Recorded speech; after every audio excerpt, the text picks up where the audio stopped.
musharaxa isbahaysiga Azimio la Umoja ee u taagan hanashada kursiga barasaabka deegaanka Nairobi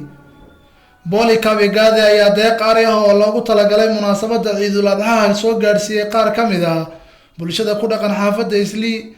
Igade oo ka hadlay goobta lagu bixinayo arigan ayaa bulshada xaafadda Islii ka codsaday in safarkiisa qabashada xilka barasaabka ay taageeraan codkoodana ay siiyaan. Nimefika hapa kujumuika nanyi halkan waxaan u imid munaasabada ciid awgeeda inaan duco idinka codsado sidoo kalena aan idinka codsaday inaad qarankeena u duceysaan waxaan rabaa inaan idin mahad celiyo waxaad tihiin qayb muhiim ah oo bulshadeena kamid ah waxaad si weyn uga qayb qaadataan dhinacyada waxbarashada caafimaadka iyo nolosha wadankan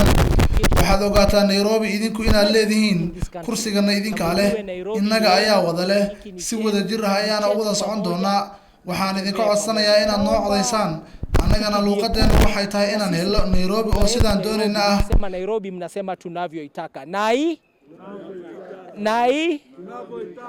Boli Kabigade waxa uu kamid yahay musharaxiinta ugu cadcad ee loolanka kursiga barasaabka Nairobi waxaana uu tartan adag kala kulmayaa dhigiisa xisbiga Kenya Kwanza ee Johnson Sakaja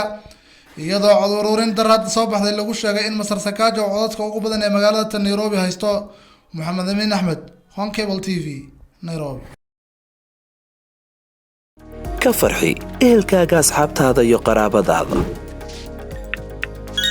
oo la soo deg abka Dahabshiil si aad si fudud lacag ugu dirto marka aad la soo degto application-ka Dahabshiil ee aad lacag ka dirayso isticmaal